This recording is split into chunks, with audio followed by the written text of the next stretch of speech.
I'm Randy Reid, editor of Designing Lighting Magazine, and I am here today with Megan Carroll, the chair of NY Controlled. Welcome, Megan. Thank you, Randy. Here we are again, year two.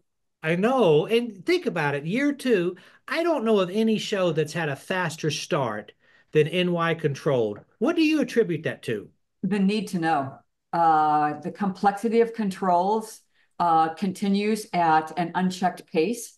The need to know by specifiers, salespeople, marketeers, product developers, end users, building owners, they need to know. So, and it's across the board, whether we're talking the simple hue, beautiful color changing lamps at Home Depot off the shelf, or the complexity of controlling the Empire State Building here in New York City.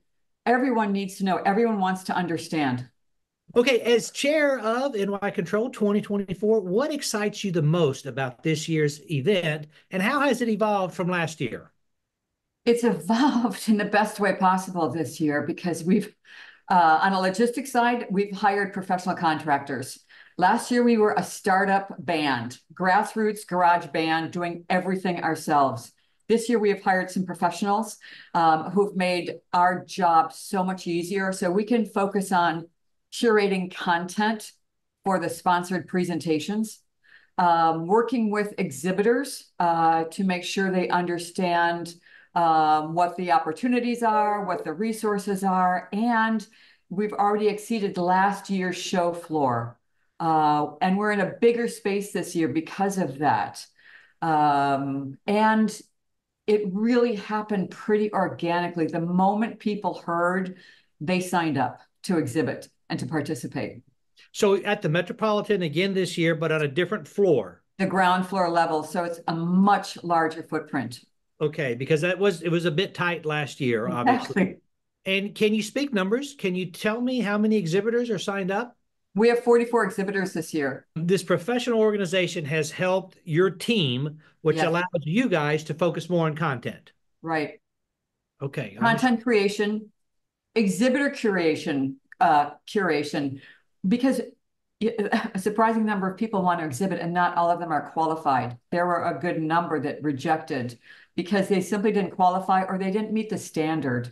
We want quality manufacturers with a unique service that are accessible and on the market here in the United States. And once our doors were opened, it was surprising the number of offshore manufacturers who wanted to participate. okay. Well, I just want to say good for you because Yes, those are tough decisions, but you want the companies that are here that can support it.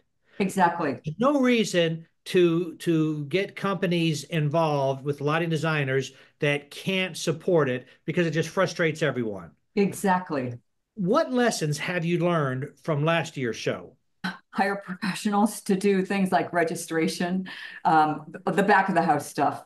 Um, Work more carefully and well in advance of showtime, curating content. So we have an exhibit committee, we have an education committee, and those are the professionals, all volunteers, who review the proposals to make sure that we're delivering the right information and content that people need to know. And so our committee is made up of manufacturers, lighting designers, sales representatives, end users, so that we know what's happening in the field and how does that translate to the content we want to deliver, whether you're an exhibitor or a presenter. How many sessions do you have? We only have room for 7 slots this year because we're not doing parallel tracks. And given the space constraints, we're doing 7, and the hours are from 11 to 7. So 7 presentations, and some of them are manufacturers, and it's almost like a TED Talk. The sponsored talks, people have bought airtime. So some of the manufacturers are speaking about their particular product. They're going to do a deep dive. But there's also a roundtable discussion with experts talking about DMX versus 0 to 10 versus analog versus digital versus all of the different protocols out there, and what's right for each job. And that's more of an open-ended, unbiased, non-commercial content. So we entertained a number of proposals, but in the end, because people are paying to talk, which is different, but it helps us raise the money to rent the space, to provide food and beverage. So it's a bit of a twist. It's a TED Talk, except it's technical. Well, but let's think about that. So, because they are paying to speak, they are going to be able to talk about specific products. And in a way, that can be more meaningful than when you have the generic presentation, because sometimes people leave and scratch their heads not knowing what product they can actually specify. Exactly. Right. So I think that that's pretty good. Now, will these sessions be on the showroom floor? Yes, they are. Okay. Okay. Excellent. That way you're keeping everyone together. Exactly. One giant space for exhibitors, meals, food and beverage, and the presenters. So, how do you see this event shaping the future of lighting controls education in New York City? I would love to find the physical space to have bigger, more meaningful displays. Right now, it's a carry in, carry out. Everything has to go in on a tabletop.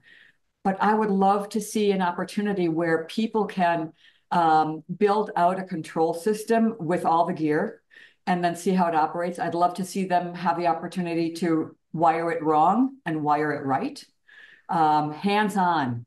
That would be the next most meaningful, most educational phase to bring to the show. And I could see that potentially going to become a 2-day show. Okay. Well, will the show make money this year? We made money last year. Congratulations. Okay. Excellent. But the And difference is last year we had very few operating costs because it was all volunteer. This year, paying contractors, we will see, but I fully expect to make money. It okay. Well, has to be a money congratulations. maker. And it's a joint affair between IES NYC and DLF New York. Right. Because it's got to be sustainable. And if you don't Exactly. make money, then it's not sustainable. So Right. I sure understand that. What's been the most rewarding part of organizing NY Controlled, especially in these early stages of the development of the show? Delivering the right content, seeing some very, very discerning specifiers, totally engaged, totally surprised, because the manufacturers and the exhibitors are not bringing, I don't do sports, the stringer team, they're bringing their experts. They're bringing the product developers. They're bringing the geeks who developed it. They're bringing the rocket scientists to the show so that some of those most discerning specifiers are getting all their questions answered. It's more than a sales pitch. It's a very deep dive into why, how, when.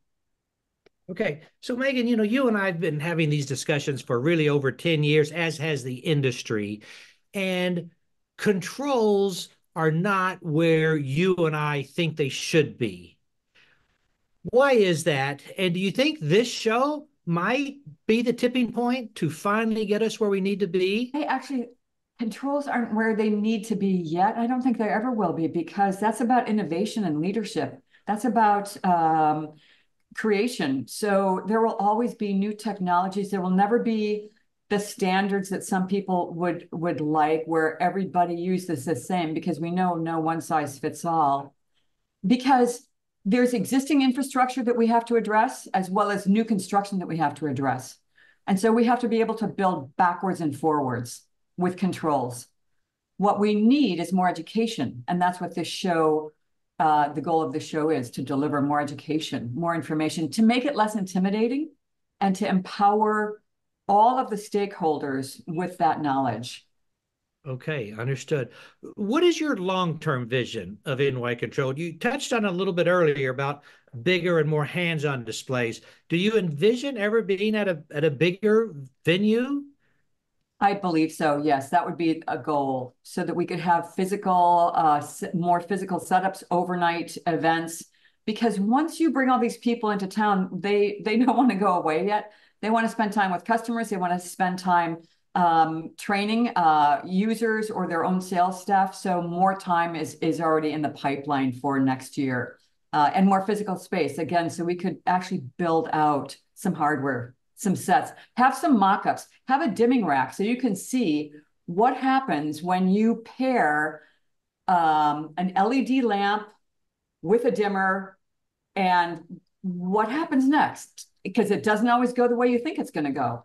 So, Megan, tell our audience a little bit about Light Bites. Light Bites is a great opportunity for anyone to have a live conversation, a live interview with Randy Reid to talk about whatever they want to talk about, either their pain points with controls or a new technology they're introducing, or why they should always and only use DMX, or in Carol Jones' opinion, why they should always go DALI. It'll be an opportunity for the talker to educate their audience, to talk about anything they want to talk about. It's a quick soundbite on the show floor with yourself, which is a great way to get the word out and get a variety of opinions from New Yorkers. But we're not just New York. We've got attendees from the tri-state area, from Washington, from Boston, from Connecticut. We're becoming bigger than we ever expected. We need a bigger boat. As a leader in the field, what advice would you give to young professionals interested in learning about lighting controls? Ask questions, get involved, volunteer, work with your peers. Don't be intimidated. If you don't know someone or something, don't let that stop you. Walk up to them and say, I've heard about you. I'd like to introduce myself. Don't be shy. There's so much tribal knowledge today, Randy, and some of us are reaching the peak of our careers, and we might be exiting soon. And so much of that knowledge is going to walk out the door, I'm afraid. I really am. Naomi gone. Nancy Clanton's still working, but I'm worried about those things. So I want to continue to foster connections. And that's what I really like doing at this show. The students from Parsons, from New York School of Interior Design, seeing them at all the EP events I do all year, and then seeing them at the show and see them light up and finally get it, very rewarding. Well, you mentioned Naomi, Janet Lennox Moyer. I was with her at a landscape conference not too long ago, and she told me that'll be one of the last events that she's attending. But you talk about volunteering, Megan, and I know you through so many different organizations, IES NYC, WILD, IES. When did you first volunteer? And what organization did you first volunteer to work That's a in? good question. I first volunteered with Lee Waldron to co-chair the Lighting Industry Resource Council, which is part of the IALD. And probably at the same time, I was getting into the IES NYC. So I was pulling double duty. But it was IES NYC, and it was probably 1996. My goodness. Well, I think of you as a consummate volunteer, and this is why you're chairing so many organizations, because of everything you did early on. And I agree, we do need to get these young people to jump on board, and they need to volunteer as well. But Randy, for me, the networking and the volunteering has been some of the best education and the best friendships. I never knew that would happen. I never saw that. And I'm so glad I said yes and stepped up. Agreed. Okay, as we wrap up, tell our audience, what is the date of the show? October 29th in New York City at the Metropolitan Pavilion from 11 to 7. The registration fee is $25 a person, but that covers water, lunch, and all the sessions. There is no charge for this session. So there's a tremendous value in that $25 spend. I would say at $25, that is the best deal in lighting, in the history of lighting. That is the best deal of a conference that I've ever heard of. Okay, well, Megan, I look forward to seeing you in New York. Thank you so much. Me too. Thank you, Randy. Thanks very much.